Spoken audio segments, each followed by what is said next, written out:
Bueno, vamos a ver, nos vamos a ir a Galicia inmediatamente. Los padres siguen dentro de sus viviendas con la policía, me imagino, haciendo registro y reconstruyendo lo que pudo ocurrir en las últimas horas. Recordemos que en la versión de la denuncia de la madre, Rosario dijo que a las 7 de la tarde la cría se habría quedado hasta las 9:30 haciendo los deberes sola en su casa. Ahora las noticias que se publican es que podrían haberla asesinado por un motivo de la herencia. Los abuelos, todo lo que tenían, se lo dejaron solamente a la cría. Era la única heredera universal, es lo que se dice. O también especulaciones, subrayado como especulaciones, que podrían apuntar a que la niña habría descubierto un secreto de sus padres y que por eso ellos habrían asesinado a la cría. Hay muchas informaciones que las vamos a ver a continuación. Asunta fue sedada con un medicamento y maniatada antes de ser asfixiada hasta la muerte. Así lo revelan los primeros análisis toxicológicos. Los investigadores se llevaron de la casa de Teo pruebas que ahora están analizando, como diversas colillas de cigarros y, lo más importante, la cuerda naranja encontrada en la casa y que puede coincidir con un cordaje similar encontrado junto al cadáver. Sin duda, la clave podría estar aquí. Esta finca habría sido la escena del crimen. Está a solo 5 kilómetros del lugar donde fue hallado el cadáver en la madrugada del domingo. Los progenitores han pasado la noche en los calabozos de la Comandancia de la Guardia Civil de A Coruña. Ambos están imputados por homicidio. A primera hora han sido trasladados en coches camuflados al centro de Santiago y a esta hora se están realizando registros en los inmuebles de Rosario y Alfonso, separadas entre sí tan solo 25 metros. Además de buscar al asesino de Asunta, los investigadores tratan de descubrir el móvil del crimen. Una nueva hipótesis apunta a la herencia de los abuelos maternos, valorada en 3 millones de euros, de la que Asunta sería la principal beneficiaria. No se descartan nuevas detenciones en las próximas horas. Eso es lo que más inquieta todavía, que puedan producirse más detenciones. Sergio García, seguimos con el psicólogo que nos va a ayudar a entender los comportamientos de Rosario, de Alfonso, porque ayer cuando estábamos viendo el registro nos llamó mucho la atención que estuviera sonriendo la madre y él manteniendo conversaciones telefónicas. Carlos, ya te he saludado, don Fernando Onega, Salvador Ortega y Marta Alvarado. Buenos días. Bueno, valoraciones inicialmente. Me llama mucho la atención a mí que, a todo el mundo, ¿por qué crees que sonríe la madre? Es un comportamiento que no corresponde con el momento en el que están viviendo. Ayer apuntábamos que era ese no querer toparse con una realidad y que de alguna manera el estar en ese comportamiento tan extraño lo que sería es alejarla. Lo que pasa que a nosotros como espectadores lo que nos produce es un rechazo brutal, que en un momento de estas características una madre pueda tener esa expresión. Yeah. Se ha hablado de un perfil de ella muy entrenado, lógicamente, también en sus labores, digamos, diplomáticas, acostumbrada a reservarse sus emociones, sus preocupaciones y mantener una postura de cara al exterior en la que no traspase ninguno de sus sentimientos por el ejercicio de su profesión durante años. Esto es una hipótesis que se habla con respecto a la personalidad de ella. También en esto, investigadores han sacado semejanzas con el caso Bretón, aunque los perfiles son totalmente diferentes, que eso es lo que ahora mismo está conmocionando a la sociedad. Son muy distintos porque Bretón es un hombre cuyo origen, cuna, crianza, cultura dista mucho de la carrera profesional y brillante y de, digamos, la posición económica y social que ocupa esta mujer. Sin embargo, hay similitudes en ambos casos.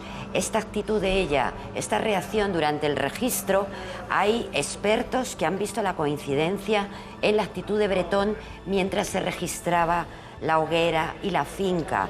Y luego hay otra semejanza aquí, ahora mismo casual, que es las cámaras de seguridad. Ambos han pasado por alto el detalle de que sus coartadas podían venirse abajo por la grabación de cámaras de seguridad. Bueno, a mí me llama la atención es que si es un crimen presuntamente premeditado, tirar el cadáver en un bosque, dijo, es que no se puede hacer peor, ¿no? Y dejarse una cuerda que apareció en el lugar del crimen y que ahora sabemos que ha aparecido también en la casa en la que supuestamente se cometió el crimen. Para ser abogada, la verdad es que habría cometido muchísimas torpezas. Sí, ahí las explicaciones son más o menos las siguientes. Pudo haber sido planificado y si realmente el móvil ha sido la herencia, parece claro que se ha planificado antes. Hay dos formas de matar a una cría, o a un crío. Una en lo que se llama un bote pronto de la madre o del padre, que le da un golpe y se queda. Y hay esta forma que ha sido de ahogamiento. Es decir, si la ahogas con una almohada, como parece probable, es evidente que estaba planificado. Luego viene la escena siguiente, que es dejar el cadáver. Entonces, la hipótesis que más circula es que alguien venía, ellos han visto que alguien venía y lo dejaron precipitadamente, y de ahí que hayan abandonado lo que al final es la prueba, porque la gran prueba es la cuerda. Ah, bueno, sí, la cuerda. Es la cuerda. Claro. Ahora falta por conectarla con la bobina que han encontrado en casa, a ver si el corte coincide exactamente. Y si coincide, es definitivo. Beatriz, estamos a las puertas de los pisos donde vive en Rosario y donde se estaba haciendo el registro. ¿Cómo van? Bueno, de momento no hay mucho movimiento en esta calle Doutor Teixeiro, pero sí en República Argentina, en el número 8, en donde vivía el padre, en donde ya la policía está acordonando la zona. Con lo cual prevemos que en los próximos minutos la pareja de imputados pueda salir de este edificio, andar la calle y aquí a la vuelta de la esquina que se realicen el resto de registros en el domicilio del padre. Porque una última hora fuera de lo que estaba previsto, hemos sabido que a las 4 de esta tarde la madre pasará a disposición judicial, declarará ante el juzgado de instrucción número 2 de Santiago de Compostela. Después de esa declaración nos informarán sobre los delitos que se le imputan y sobre cuál va a ser su situación personal a partir de esa declaración ante el juez. Eso es lógico porque se cumplían ahora precisamente 72 horas desde la detención, y lo normal es que en las próximas 24 horas sepamos también que el padre va a ser citado también ante el juez para de nuevo declarar, y veremos qué ocurre, porque el juez puede mantener los mismos razonamientos por los que ha sido encausado o variarlos, y veremos también qué se deduce de ellos, si inmediatamente les envía a prisión o no. Exacto, luego también es importante si se confirma en las investigaciones la teoría de que fue premeditado y ya de alguna forma estaba estudiado desde tiempo atrás, habría que cambiar la palabra homicidio por la de asesinato.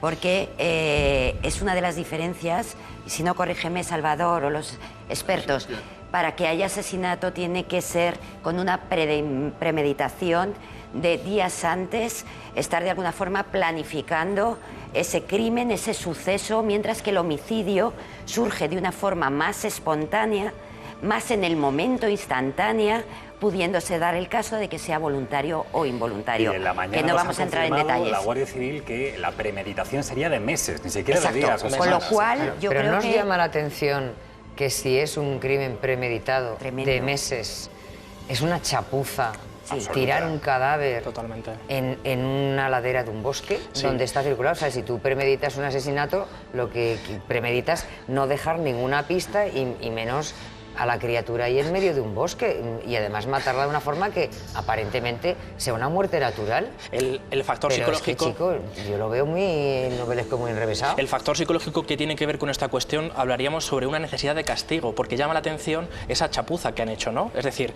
¿qué sucede? Que incluso además teniendo el caso tan reciente de Bretón, que es una cámara quien filma, ¿qué pasa? Que eso no lo tuvieron en cuenta cuando ella es abogado, cuando ella tiene, y él, ¿no? Cuando tienen unos estudios, un planeamiento de varios meses. ¿Qué está sucediendo? Esa necesidad de castigo se da en que cuando son pillados, de alguna manera han conseguido aquello que querían de forma inconsciente, ¿no? Han conseguido satisfacerse y han conseguido estar calmados. Quizás por eso sí que podríamos explicar esa sonrisa, ¿no? Que ese factor psicológico también tiene que ver con un factor de la criminalidad.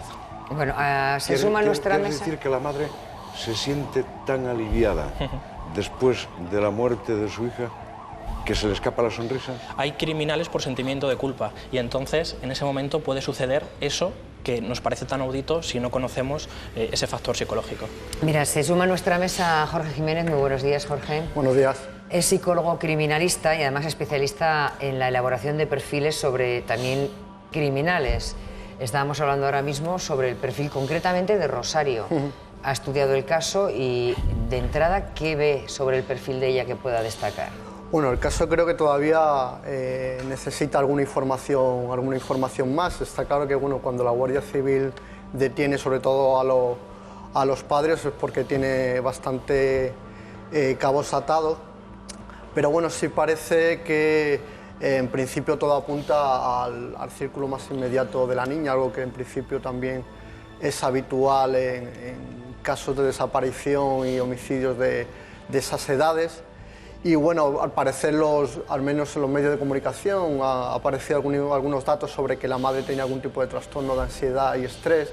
Eso también posiblemente se pueda reflejar. Pero eso hay que confirmarlo, Jorge, porque así como ayer decíamos que se habían publicado informaciones sobre que cuando ella estuvo en la comisaría había tomado alguna pastilla y se decían las informaciones que habitualmente consumía, hoy dicen lo contrario. Nosotros, de hecho, hemos hablado con la familia, con fuentes cercanas a la familia, para preguntarles en concreto sobre eso, sobre esa depresión de la que venimos hablando desde hace tiempo que padece Rosario. Bien, ellos nos han dicho que si en algún momento Rosario está ingresada en alguna clínica, lo desconocen absolutamente. Sí que hablan de que había estado afectada por una depresión o algo parecido en los últimos meses, pero en absoluto que estuviera deprimida. Otra cosa es que el día que fue ingresada, lógicamente pidió, pues lo que pediríamos todos en esas circunstancias, un tranquilizante, pero eso no tiene nada que ver, son circunstancias distintas. Pero no sabemos si está medicada o no. No lo sabemos.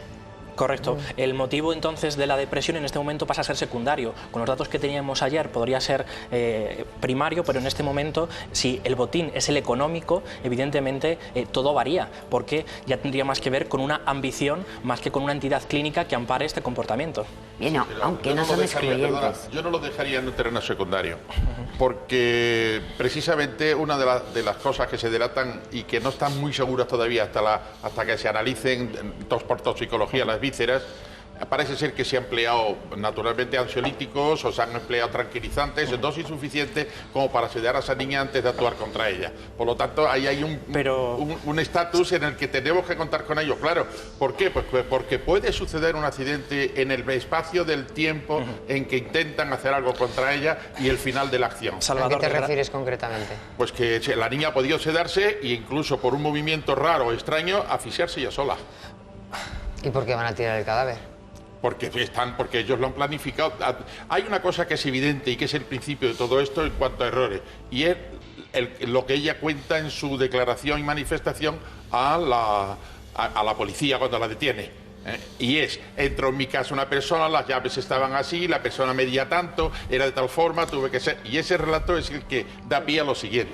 Sí, y al final yo creo que la policía, para la policía ha sido un dato muy llamativo esa historia que al parecer no concuerda, muestra bastantes incongruencias, como de forma casual y oportunista alguien que va pasando por ese edificio, comprueba que tiene las llaves de la puerta, entra en esa casa, el móvil parece que solamente se circunscribe a tratar de agredir a la niña, que además lleva unos guantes delante, es decir, parece como que ese relato tiene unos elementos que son inverosímiles para lo que ha sucedido, pero posiblemente de ahí sí se pueden rescatar algunos elementos verosímiles respecto a elementos de muerte. Esa es la base de la veracidad de eso. Todo el mundo está conmocionado con este caso. Se subraya la presunción de inocencia, por supuesto, pero nosotros que estamos trabajando allí con un equipo en Galicia dedicado exclusivamente a este tema, está llamando, imagínense, a todo el entorno de esta familia, de este matrimonio. Vamos conociendo cosas y hay muchas personas que están en principio dispuestas a hablar y luego echan para atrás. Pero sí hemos conseguido hablar con una tía de la fallecida. Sí, es una familiar, prima. Eso es una prima lejana Tía de Rosario. Hemos conseguido hablar con ella en un momento de tumulto en los alrededores de esa vivienda de la que se estaba procediendo al registro esta misma mañana, porque hay una pieza que añadir a este complicado puzzle, y es que, como saben, también lo hemos comentado aquí, hace aproximadamente un año, un poquito más, fallecieron los padres de Rosario. Pues bien, esa mujer, prima lejana, con la que hemos hablado, habría una nueva sospecha centrada en las causas de la muerte de los padres de Rosario. Vamos a escucharlo. ¿Usted relaciona la muerte de la niña con la muerte de los padres? Sí, señora, sí. ¿Por qué? ¿Por qué? Porque a ver lo que hizo con la niña, pues lo hizo con los padres. Vamos a micro un poquito, por favor. Porque la niña la abandonaron de esa manera, porque no lo hizo igual que con sus padres. ¿Usted tenía relación con el abuelo? ¿Ese hombre estaba bien de salud? ¿Estaba bien? El padre, hombre, estaba bien. No te digo que yo la víspera de pasear anduve con él por la Alameda. ¿Paseó con él? Sí, con el padre de la chica. ¿Y mató también a la madre de ella? Hombre, murieron los dos. Aparecieron muertos. ¿Por la herencia? Claro, por la herencia. Bueno, entendemos que esta señora dudamos de que tenga datos para hacer esas afirmaciones. Claro. Yo, desde luego, yo lo he pensado. Para ser absolutamente sincero, lo he pensado. Pero desde luego no me atrevo a decirlo en público y mucho menos con la contundencia con que esta señora lo dice. Nosotros hemos hablado esta mañana con la Guardia Civil. La Guardia Civil es conocedora de esta circunstancia, por supuesto. Obviamente. Otra cosa muy distinta es que se esté investigando y que se esté relacionando un crimen con el otro. Y un dato muy importante, los cuerpos de los padres de Rosario fueron incinerados. Hay muy poco donde rascar ahí. Nada. Claro. Psicológicamente, el comportamiento de la prima. Aquí tenemos dos psicólogos. Hombre, no somos lectores de movimientos ni de gestualidad, pero ¿qué lecturas sacáis, qué interpretáis de esa forma de hablar ante los medios de comunicación? Esa forma de hablar apresurado, con tanto nerviosismo, con tanta contundencia, ¿no? De una forma tan clara, encima en voz alta, parece más bien... Y ante micrófonos, parece una rabieta. ¿Por qué ha pasado esto, no? Ella está consternada y tiene tanta rabia que en este momento me parece que son apresuradas todas sus pensamientos. Sí, pero... Jorge. Cuando una persona se encuentra en esta situación traumática y de estado de shock, uno ante lo incomprensible trata de racionalizar y de buscar y de atar cabos, y eso puede hacer que, bueno, pues idea toda una historia de qué es lo que ha podido ocurrir. Yo creo que ahora mismo está en una situación en la que pues, la información que pueda aportar es mínima y no habría que tener mucho en cuenta. Al final son los investigadores los que en un momento determinado tienen la suficiente información y claves para seguir. Si es verdad que todo parece que encaja, ¿no? Encajaría dentro de un puzzle muy macabro, muerte de padres, muerte de niña, pero creo que eso es sobreestimar un poco la complejidad del caso. Con esos datos es muy importante que ella también comenzó a recibir menos ingresos a partir de la muerte de sus padres. Es decir, que aunque la depresión no sea en este momento primaria, sí que llama la atención, ¿no? Que ese sentimiento de tristeza o que algo sucedió que después de esa muerte tan precipitada de los padres en 6 meses también produjese en ella una menor cuantía a nivel de ingresos. Pero a fin de cuentas, si ella tenía el usufructo de todas esas propiedades, claro. Te hablo de Rosario, una cría de 12 años, aunque cumplas 18, si tienes una excelente relación con tu hija y encima es modélica, ¿qué necesidad tienes tú de matarla para quedarte con la herencia? Lo que pasa... Si no tiene ningún sentido aparentemente. No entra en ninguna cabeza. Pero sobre lo que estábamos hablando de la señora, de la de pelo blanco, la prima lejana, yo quiero aportar una tontería. Somos dos tipos de gallegos. Unos somos los del depende, dubitativos permanentemente, y luego hay los del modelo Fraga, contundentes, expresivos, lanzados, y esta señora corresponde a ese biotipo, lo cual no quiere decir nada, ni que tenga pruebas, ni que tenga nada, sino que sencillamente es la gallega lanzada, sin ningún tipo de prejuicios, y que ve un micrófono y que va por él, punto. Sí, pero hay una cosa importante. Todo el lanzamiento, toda esa expresión no es simulada, es vital, la ha manifestado tal cual le sale. Por lo tanto, hay algo de veracidad ahí dentro. Ella lo ha cogido de uno, de otro y se ha fabricado una historia, puede ser. Pero también puede ser que conozca datos y esos datos le empujen a hablar de esa forma. ¿Tú crees que conoce datos? Yo creo que sí. Bueno, los que lo tienen que conocer es la policía. Hombre, hay una levantada de hombro cuando le dicen, ¿cree que está también relacionado el crimen de la niña con los abuelos? Y dice, pues claro que sí. No sé, ese gesto corporal que... Esa seguridad y ese gesto corporal... rebaja bastante la credibilidad de que tenga informaciones. Eso yo se lo he oído a muchos ciudadanos que no son primos de ellos. Y además, ¿por qué no lo ha denunciado ya antes? Claro. Y sospechado que mataba a los abuelos. Mi reflexión como ciudadana es que en el momento en que ella es detenida, cuando ocurre esto, a todos nos cambia la percepción en la forma de ver a esa persona. Antes de la detención, pobrecita madre, qué cara de buena tiene, cuánto está sufriendo. En cuanto uno sabe que ha sido detenida e imputada por homicidio, era gente rara, se relacionaban poco, yo ya veía que había algo extraño. Esto nos ocurre a todos. Es un poco la racionalización. A todos no. Bueno. A todos no. Vale. A muchos. La relación que tenía yo con su hija, hay algunos familiares que han apuntado que ella ha pasado, la madre, a ser muy autoexigente hacia ella misma, y a partir de que mueren los padres es muy exigente con el marido, y de ahí se produce la separación, y también es muy exigente con la hija. Ahora me vas a hablar de la relación que tenían ambos dos, porque también hemos conocido que Rosario estaban separados, pero tenía una relación también con otro hombre. De eso vamos a hablar ahora. Pero estamos hablando de los comportamientos, incluso de las personas, y de lo que estabas diciendo ahora mismo, Sergio, que ella estaba muy empeñada en sí misma y luego como que estaba cargando las tintas contra su exmarido o generando más tensión. ¿Cómo interpretamos de las declaraciones que vamos a ver ahora de Rosario, cómo atendía a su hija? Lo que van a ver corresponde a una entrevista que le hizo Televisión Española a Rosario Porto hace unos años. Le recordamos, bueno, es otra, porque una Televisión Española es la que sacamos ayer, unas declaraciones que hizo a Televisión Rosario Porto, porque este matrimonio se convirtió en el primero que había adoptado a una niña china en Galicia, en Santiago. Entonces, claro, llegaba un momento en que todos los medios de comunicación les entrevistaban y era como la pareja modélica y la familia feliz. Y aparentemente así es, y no tenemos por qué borrar ese pasado si así fue. Simplemente que estamos analizando y que ahora, visto, como dice Marta, pasan las cosas y te hacen ver de diferente forma el mismo hecho, ¿no? Exacto. Bueno, pues vamos a recuperar esa conversación en televisión, porque fíjense, nos contaban ya en aquella ocasión sus ansias, su interés en que la niña aprendiese, se integrase, incluso le llevaban a clases de mandarín. A integración da Xunta foi perfecta, non tuvo ningún problema dende o primeiro día que foi. Sempre pensamos que a Xunta tiña dereito a coñecer os seus orixes, o seu país de orixe, a cultura de orixe e a lingua. Incluso a Xunta dende os 4 anos estamos tratando de que estudie chino. Pues claro, el presidente de la Asociación de Padres Adoptivos Chinos de Santiago, entiendo que Juan José Picón conocía a esta familia que está con Olivia. Olivia, ¿nos lo puedes presentar? Pues efectivamente, Mariló, Juan José Picón es presidente de esa Asociación de Padres Adoptivos Chinos aquí en Santiago y conocía a Alfonso y a Rosario desde hace 7 años. Sí, efectivamente. Yo con Charo, tanto con Charo como con Alfonso, empecé a tener conocimiento, o sea, contacto con ellos.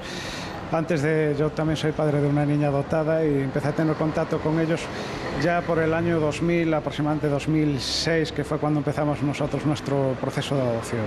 Tú nos comentabas que ella incluso animaba a otros padres para que adoptaran, o sea, ella era muy partidaria de las adopciones y de hecho ella misma también es adoptada, según nos ha confirmado una prima lejana.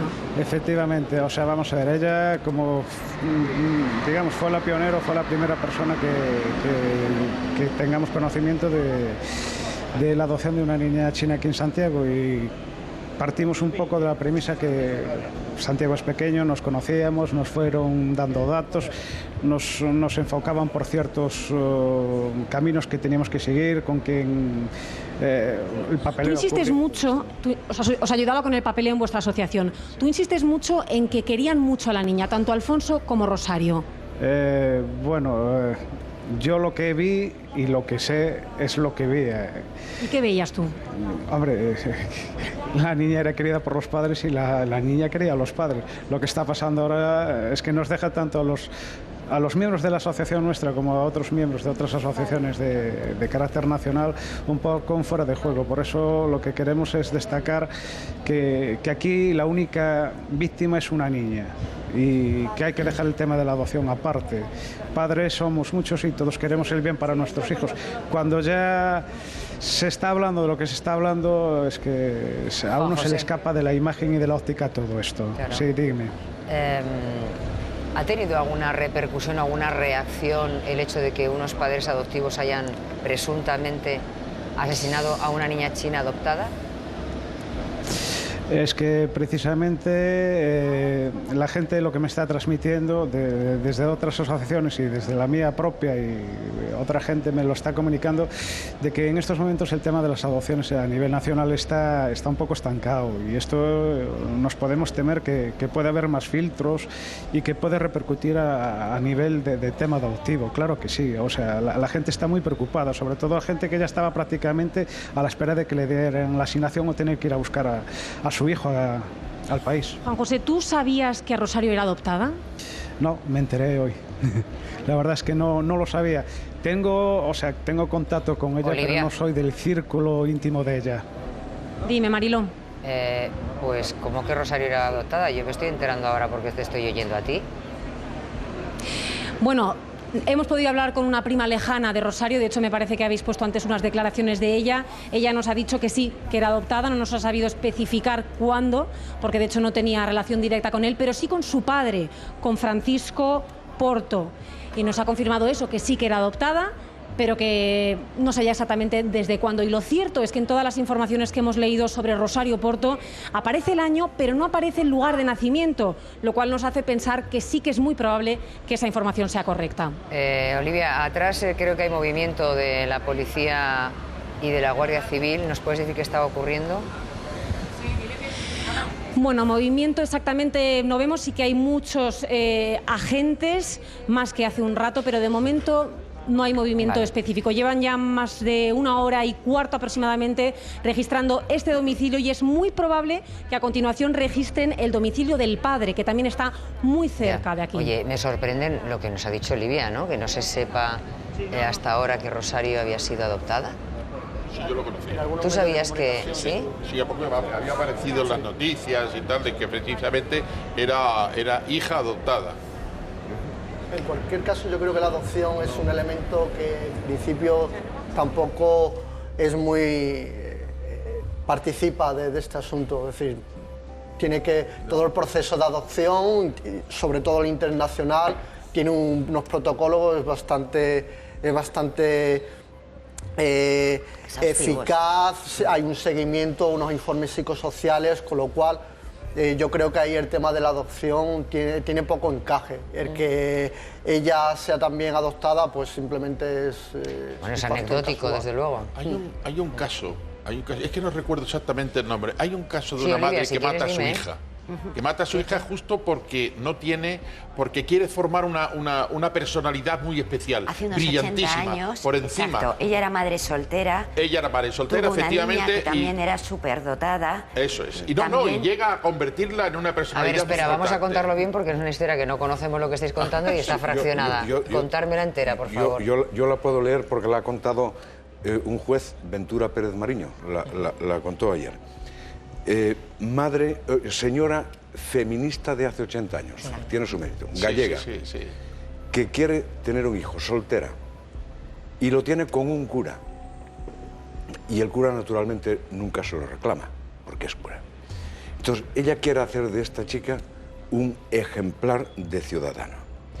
Dio a luz una niña a la que educó de forma rígida, encaminado todo ello a buscar el prototipo de la nueva mujer.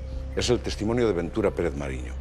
La niña Hildegard salió superdotada y a los 3 años sabía escribir y aprendía simultáneamente inglés, francés y alemán. Estamos hablando de hace 80 años. A los 13 terminó el bachillerato y Derecho a los 18 años, desarrollándose física e intelectualmente. Y ahora viene la historia. Aurora, la madre, tenía miedo de que su hija se escapase de su control y desarrolló comportamientos paranoicos, llegando a creer que una conspiración internacional quería secuestrar a su hija. En tal tesitura pensó que era mejor destruir su obra, es decir, a su propia hija, antes de perderla o que ésta se apartara de ella, de la madre. Y así, en 1933, cuando la niña dormía, la mató de varios tiros para confesar su autoría acto seguido. Incluso hay una película que se llama La huérfana americana de hace 10 años, que son conocedores de este caso y que también realizan una trama relacionado mucho con esto, siendo también la huérfana adoptada y realizando después un asesinato. Seguimos en directo un segundito, Salvador. Vamos a seguir en directo permanentemente. Dos reporteras que tenemos en Galicia, tenemos dos puntos de directo que vamos a ver enseguida. Beatriz Viaño. Beatriz, ¿cómo estábamos? Lo último, esperando a que terminaran de hacer el registro en el que llevan ya cuánto rato, al menos una hora larga y media ya, ¿no? Diría, Beatriz.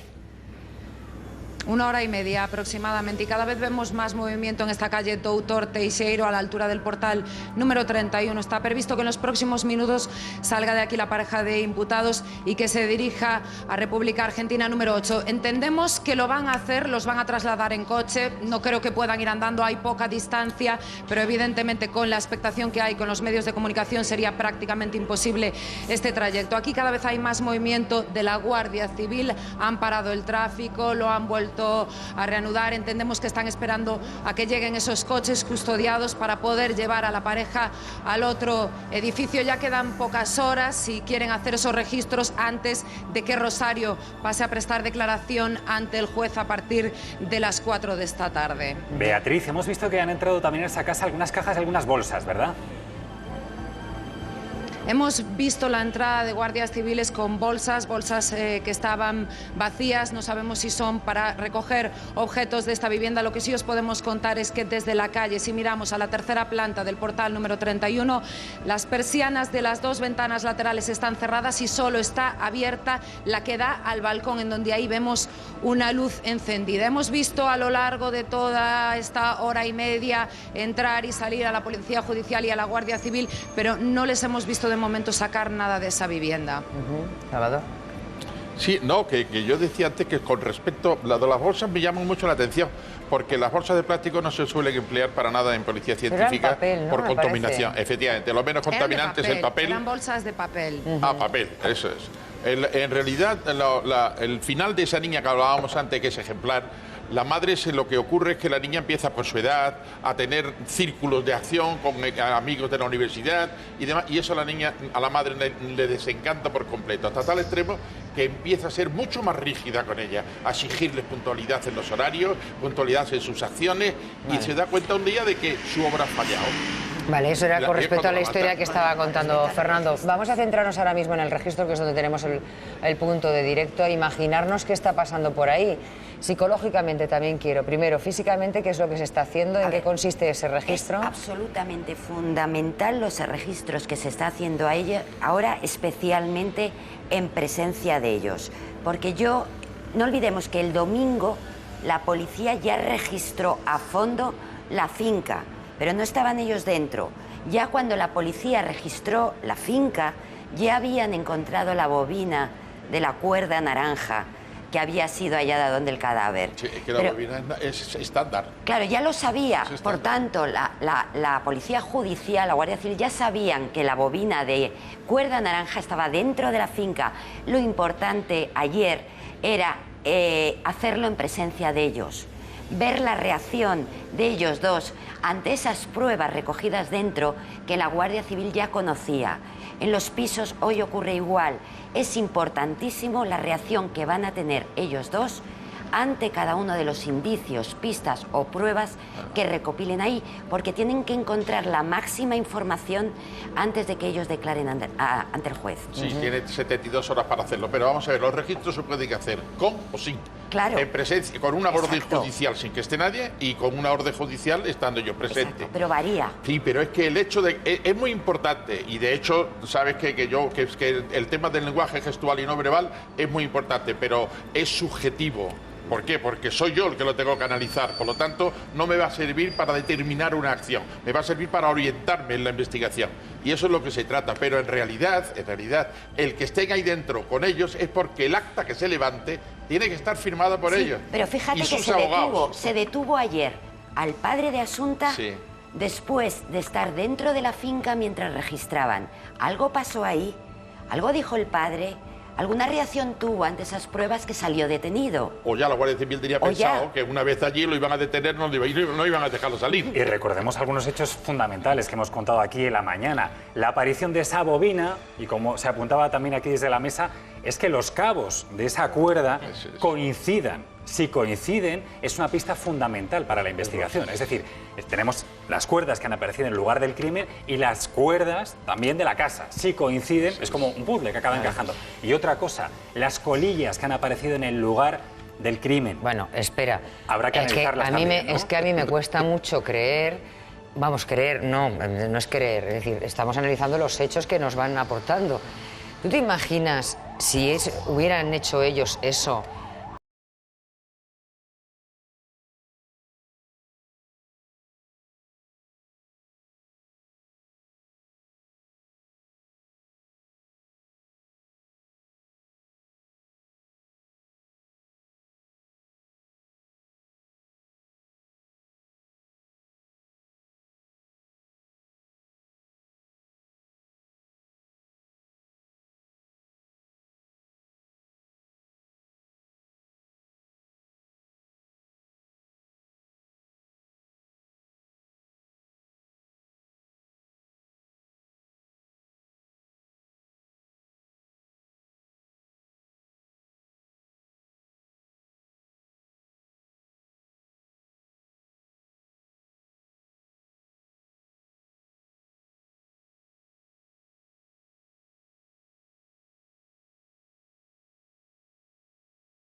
Paraban juntos en los bares próximos a esta calle a tomar algún café o cualquier otra consumición. Pero una pregunta, ¿ella no tenía ya una pareja estable con otro hombre?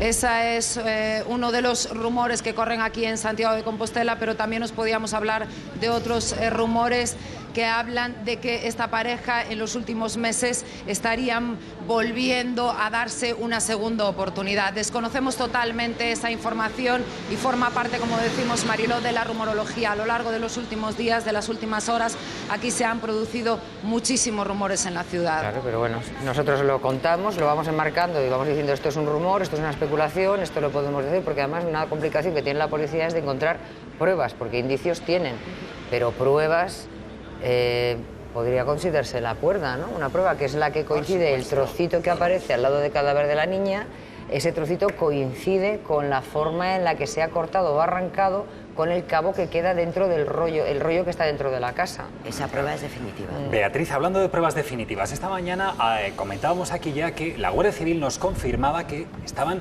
abiertos a posibles nuevas detenciones, que era una posibilidad sobre la que se estaba trabajando. ¿Tienes más información que contarnos desde ahí? Simplemente no descartan nuevas detenciones. Ahora mismo la Guardia Civil trabaja en varias líneas de investigación. Una de ellas es ese posible móvil económico por la herencia de los padres, pero todo de momento son hipótesis sobre las que baraja la Guardia Civil. Claro. Lo que sí nos han confirmado es que todavía queda mucha investigación por hacer, y si algo nos llama la atención es si a partir de las 4 de la tarde va a declarar ante el juez la madre, Rosario Porto, qué va a pasar con el padre, claro, si va a continuar los registros o qué va a pasar con él a partir de entonces. El juez Vázquez Tain le tomará declaración a las 4 de la tarde, que es cuando pasaría también luego a disposición judicial Charo, el caso de Charo.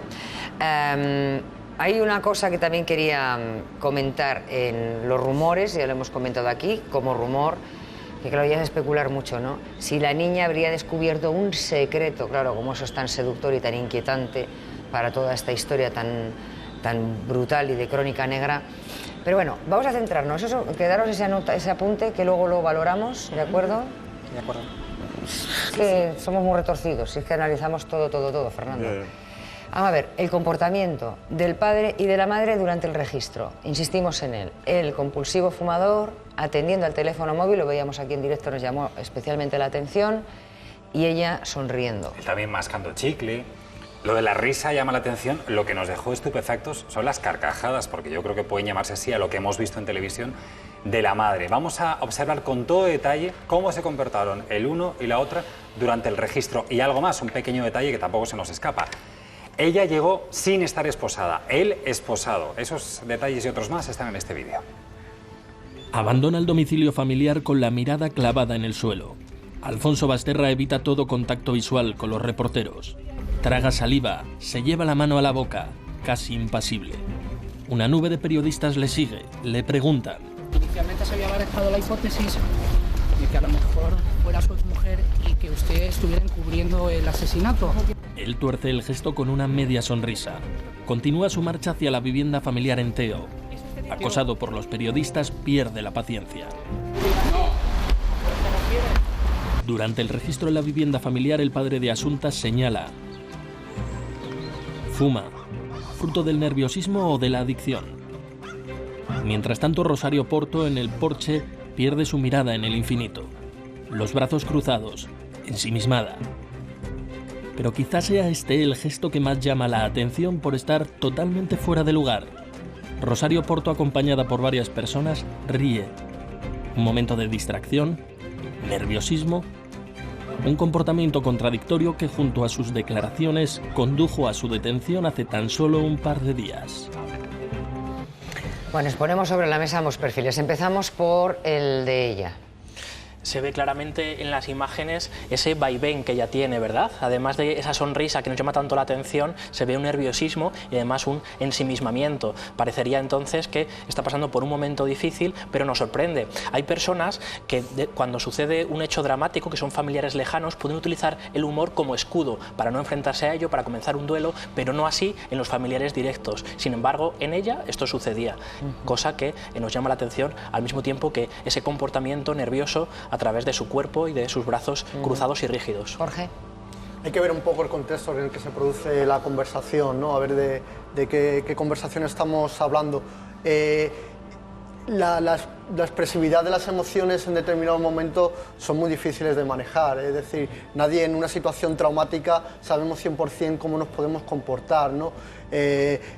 Podemos pasar de la risa al llanto o podemos mostrar emociones que pueden ser incongruentes. Habría que valorarlo en esa situación. Son imágenes de unos segundos.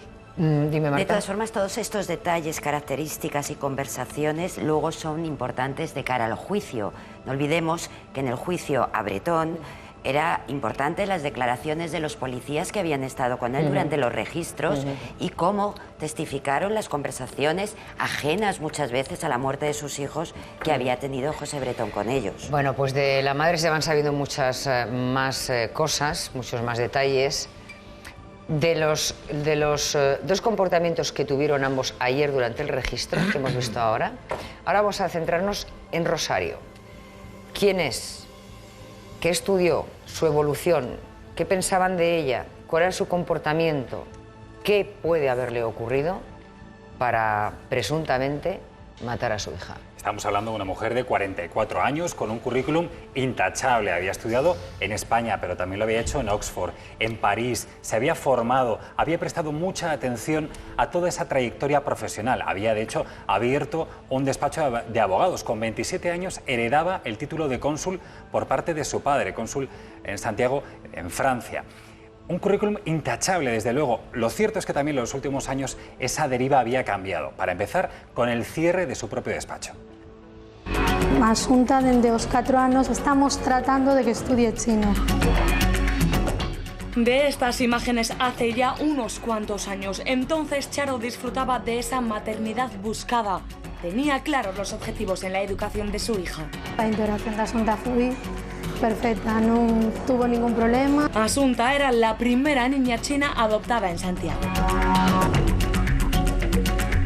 Paradojas de la vida, las paredes de este instituto vieron crecer a Charo Porto, una de sus mejores alumnas.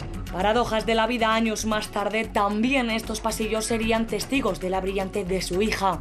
Y el lunes estos pasillos de lo que fueron testigos fue del silencio que provocó la muerte de Asunta. Hoy, sobre su madre pesa un presunto delito de homicidio. Rosario Porto, 44 años, hija única, abogada y excónsul honoraria de Francia. Tienen, vean, uno de esos currículums que impresiona. Estudió en Oxford, después se licenció en Derecho en la Universidad de Santiago y continuó ampliando sus estudios en 2 importantes centros, de París y Londres. Comienza a desarrollar su actividad profesional de abogada en el despacho de su padre, Francisco Porto, un reputado abogado del que después heredaría el título de cónsul hasta 2006. Una familia muy conocida, una excelente carrera, una buena profesional. Es una sorpresa grandísima, como pueden imaginarse todos. Colaboraba también activamente con la Asociación de Padres del Instituto Rosalía. Profundísimo dolor. Estas imágenes que ya les ofrecimos ayer en exclusiva pertenecen al mismo año en que, junto a su entonces marido, hoy también imputado, adoptaron a la pequeña hace ya 11 años.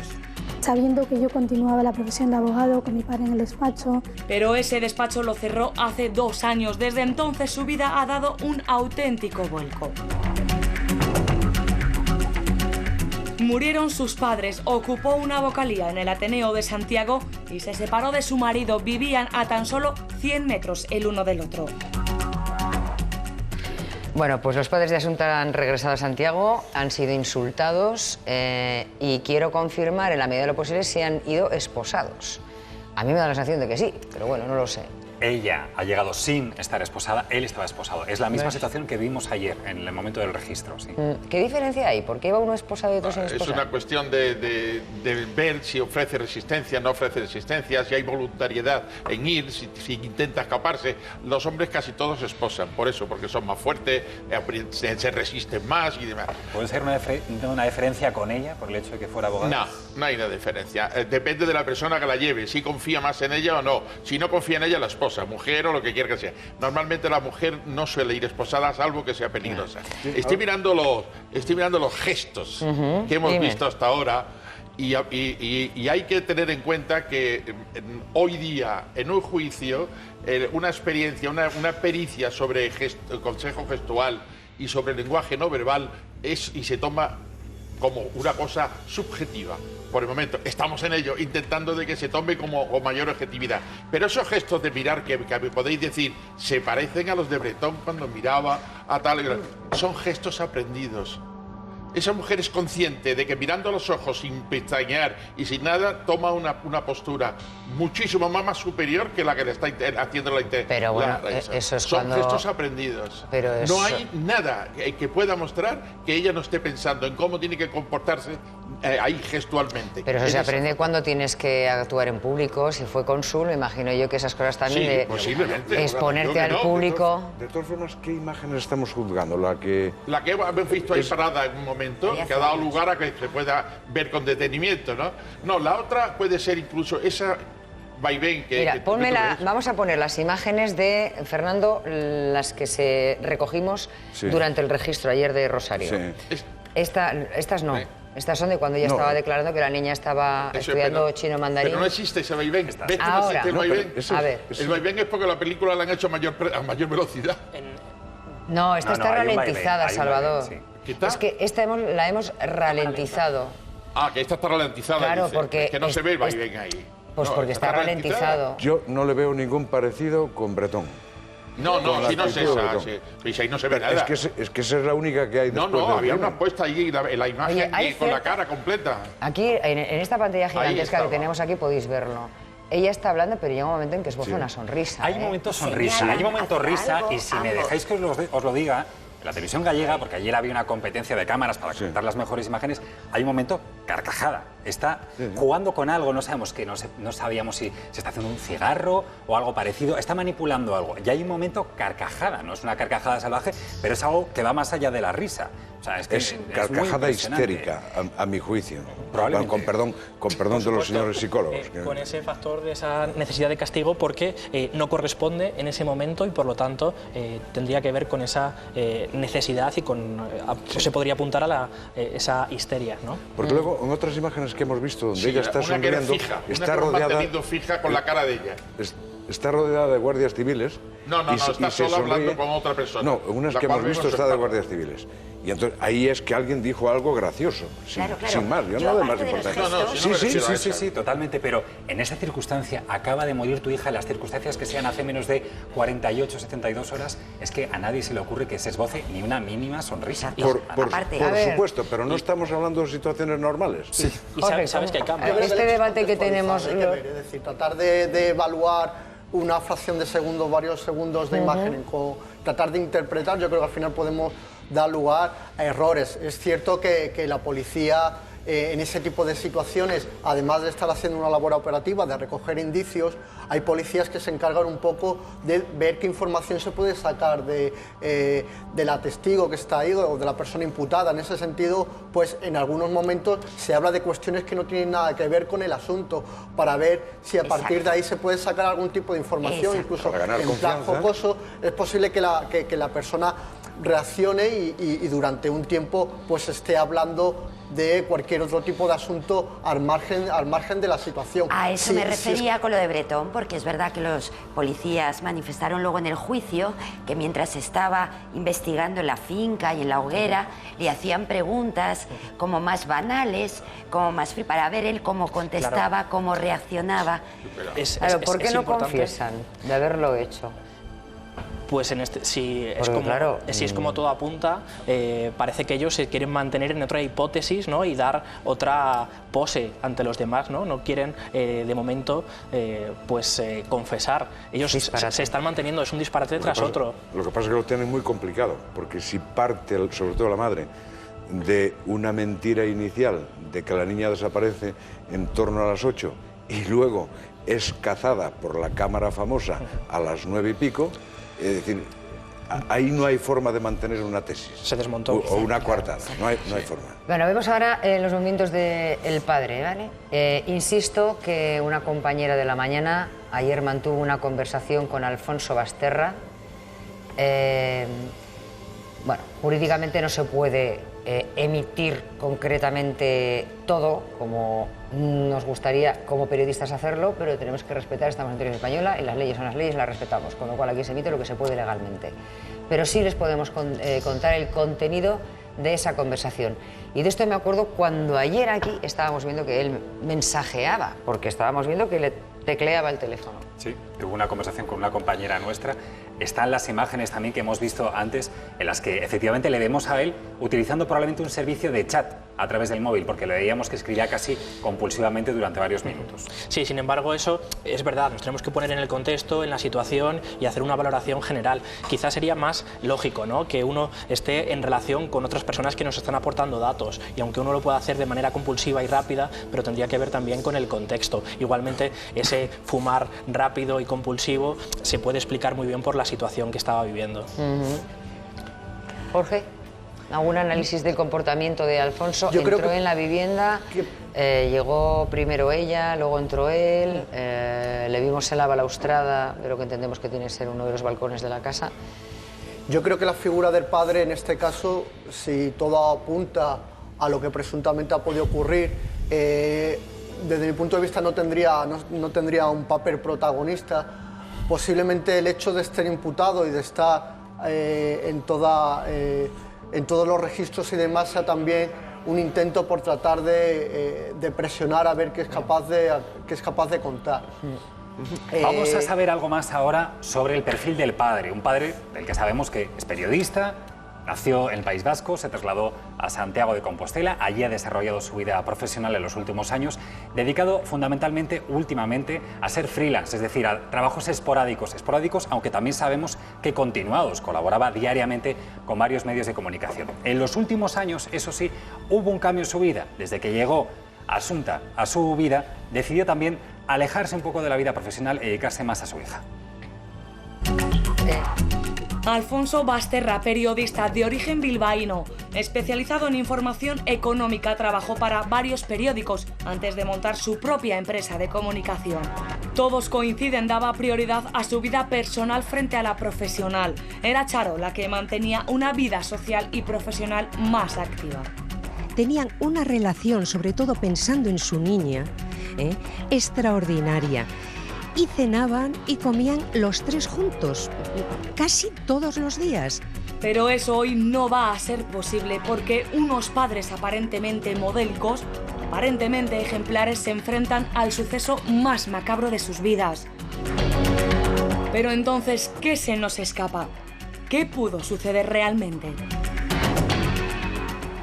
Bueno, pues entonces, perfil de él, Jorge Salvador, si quieres apuntar alguna cosa. Ahí se ve claramente, hay unas facciones que están como una especie de rictus de preocupación. Es lógico por lo que está pasando y porque además tiene mucha gente alrededor. Pero luego después camina muy seguro, erguido, con el pecho hacia adelante, los hombros son apoyados, dan una sensación de seguridad que posiblemente sea lo contrario a lo que esté pasando él. Él sabe que tiene que dar una sensación de ese tipo y la manifiesta, pero sin embargo la cara no va con esos gestos de fuerza, de entereza, de estar seguro. No, la cara dice todo lo contrario. Por lo tanto, está en un momento de ficción hacia los demás y de que los demás no puedan notar o dolor o que está preparando algo. Yo le veo un perfil muy tranquilo, que me cuadra efectivamente con que ella profesionalmente era mucho más activa, también por el perfil de ella, que era como muy brillante, muy perfecta, muy movida profesionalmente, y se dice que llevaba ella más el peso del tema laboral y él más el del personal de su familia. Se dice también, dicen allegados de ellos, siempre con prevención lo digo, que ella de alguna forma ejercía como una dominación sobre él, que era ella, y me cuadran estos perfiles, era ella la que llevaba la voz cantante, la que le dirigía a él de alguna forma. Tanto es así que esto ha dado lugar a que se especule o que se haga hipótesis también con respecto a que supuestamente ella pudo ejecutar o organizar realmente el crimen y él de alguna forma actuar de encubridor o de ayudante de ella, pero que de alguna forma la mente pensante supuestamente era ella. Todo esto con pinzas. Luego a mí también me llama la atención que él es periodista, que él ayer, cuando se había observado por todas esas cámaras, él sabe perfectamente, conoce la profesión. No sé si él esperaba ser, en este caso, él el centro de la noticia, en vez de ser la persona que está buscándola. Pero él continuamente da informaciones a través de esos WhatsApp, de esos chats. Es decir, él ejerce también de alguna forma su personalidad de periodista. O así lo veo yo. Me parece muy bueno el perfil que comentabas acerca de la pareja, ¿no? Sí. Porque toda esa información que se desprenden de las conversaciones de los familiares se puede ver a un hombre, ¿no?, que ha sido de alguna forma ensombrecido por la brillantez de ella, y entonces eso todas las parejas tienen que poder resolverlo, porque en muchos casos pensamos que somos muy adelantados, pero después ante esta situación cuesta llevarlo adelante. Y también en ella toda esa autoexigencia hacia su profesionalidad y hacia su trabajo se ve mermada y puesta esa exigencia en los demás, primero en el marido y después va a ser en la niña, que la niña no quiere decir exigencia que la apunte a chino o a un montón de actividades, eso lo podemos hacer todos en la educación de nuestros hijos, pero es que todo lo que haga sea insuficiente. Eso tiene que ver con la exigencia. Vamos a ver, yo no estoy tan convencido de esa brillantez que estamos exponiendo. Vamos a ver, ella hereda lo que es el despacho de su padre. Luego, por lo tanto, se encuentra con un trabajo ya, pues con un puesto de trabajo fácil. Luego después hereda el título de cónsul de Francia en la localidad que tenía su padre también. Y luego después tiene que cerrar su gabinete y tal porque no es efectivo. Pero es distinto la brillantez de ella a la educación que haya podido recibir. ¿Actualmente a qué se dedicaba? Ahora se dedicaba a negocios con Marruecos, entre Marruecos y la península. Es a lo que se dedica. ¿Qué tipo de negocios? Compra-venta, hacer acciones, en fin, negocios de montar empresas, ser ella la que dirigía toda la documentación de las empresas. Eso es lo que estaba haciendo ahora. Salvador, hay que conquistar lo heredado. No es suficiente que hayas podido hacerlo, sino conquistar lo heredado. Ella está demostrado que hubo un trabajo durante muchos años. Pero tiene que cerrar lo suyo, porque no funciona. Pero después de la muerte de sus padres. Una carrera. Claro, cuando lo dejan sola. ¿Qué pasó? Y un detalle más para completar el perfil de Rosario, lo que conocíamos esta mañana por boca de una prima lejana suya. Rosario también es adoptada. O sea, que Rosario era adoptada, ¿no? Fue adoptada. ¿Y de dónde la adoptaron? Ay, no sé. No sé tanto. No sé. No te lo puedo decir porque no sé. Otra vez la prima. La credibilidad, el aspaviento de este testimonio no es muy bueno, ¿no? Incluso justo cuando habla, que se vuelve, parece que resta. En lo que dice y en cómo lo dice, parecería que no es un testimonio muy creíble. ¿Compartes con eso, Jorge? Sí.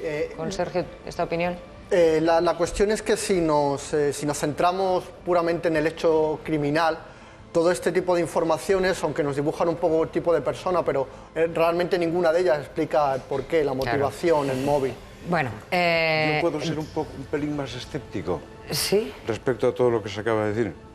Yo es que, por los datos que tenemos, y sobre todo por las imágenes que hemos visto, yo soy incapaz de llegar a ninguna de las conclusiones a las que se llega. Lo confieso honradamente. No me da suficiente para hacer un retrato tan profundo como el que queréis hacer y de hecho habéis hecho.